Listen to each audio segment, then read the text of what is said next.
నేను ఎప్పుడొచ్చినా మా నిర్మల్ అర్జుమన్ నుంచి మొదలు పెడితే మా ఎన్ఎస్యుఐ పిల్లలు, యూత్ కాంగ్రెస్ పిల్లలు, అన్ని జిల్లాలలో యూనివర్సిటీ ఉన్నది. విద్యా ఉపాధి అవకాశంలో ఆదిలాబాద్ వెనుకబడ్డది.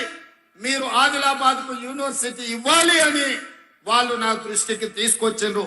తప్పకుండా ఇక్కడ ఉండే విద్యార్థులకు, ఈ ప్రాంతంలో ఉద్యోగ ఉపాధి అవకాశాల కోసం ప్రయత్నం చేస్తున్న మిత్రులకు నేను మాట ఇస్తున్నా.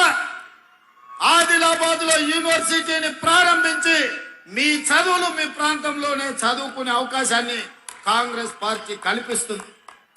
ఇదే కాదు, మీ ప్రాంతంలో సిమెంట్ ఫ్యాక్టరీ ఉండేది, ఆనాడు కాంగ్రెస్ పార్టీ కట్టింది.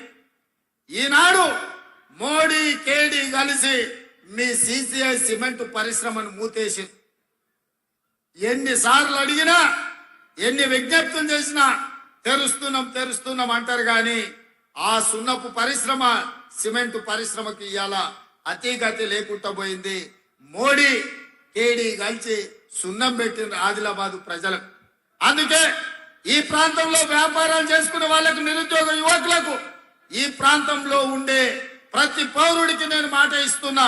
తప్పకుండా తొందరలోనే ప్రైవేటు వ్యక్తులతోనైనా మాట్లాడి సిసిఐ సిమెంట్ పరిశ్రమను తెరిపించి ఈ ప్రాంతాన్ని అభివృద్ధి పదం వైపు నడిపించడానికి అవసరమైన చర్యలు మా ప్రభుత్వం చేపడుతుంది అని చెప్పి నేను ఈ సందర్భంగా తెలియజేస్తున్నా.